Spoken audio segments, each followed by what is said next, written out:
August વિશ્વ આદિવાસી દિવસ નિમિત્તે દાહોદ જિલ્લામાં વિવિધ જગ્યાએ તથા દાહોદ શહેરમાં સાંસ્કૃતિક રેલીનું આયોજન કરવામાં આવેલું હતું, જેમાં આદિવાસી સમાજના આગેવાનો દ્વારા જે રીતે સંકલન કરી અને જરૂરી મંજૂરી મેળવી દાહોદના ગોધરા રોડ અને જાલોદ રોડ ઉપર રેલી કાઢવામાં આવી હતી. 12 વાગ્યા આસપાસ ગુજારી થઈ હતી અને ત્યારબાદ રેલી છે પોતાના જે નિયમ અનુસારના માર્ગે છે ત્યાં ચાલતી હતી.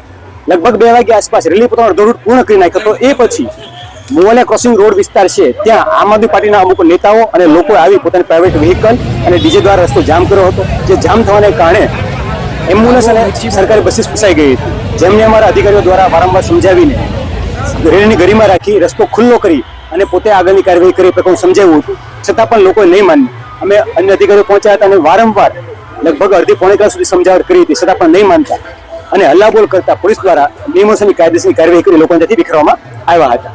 અને આ સમગ્ર ઘટના છે એનું પોલીસ દ્વારા મોબાઈલ ફોનમાં, બોડી ઓન કેમેરામાં અને અન્ય જગ્યાઓમાં રેકોર્ડિંગ કરવામાં આવેલું છે, જે ધ્યાનમાં લઈ અને કાયદેસરની કાર્યવાહી કરવામાં આવશે. અને હાલમાં જે મુખ્ય રેલી છે આદિવાસી સમાજ દ્વારા એ ખૂબ જ શાંતિપૂર્ણ વાતાવરણમાં સાંસ્કૃતિક પરંપરા સાથે ઢોલ નગારા સાથે ખૂબ જ આનંદપૂર્વક હાલમાં પસાર થઈ રહી છે.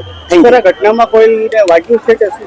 ના, ઘટનામાં પ્રથમ દ્રષ્ટિએ કોઈને વાગ્યું જણાવેલ નથી, બરાબર. તેમ છતાં સમગ્ર સ્ટાફનો, તમામ કેમેરાઓનો, સીસીટીવીનો તમામનો અભ્યાસ કર્યા બાદ જે બી છે એ સામે આવી શકશે. Thank you.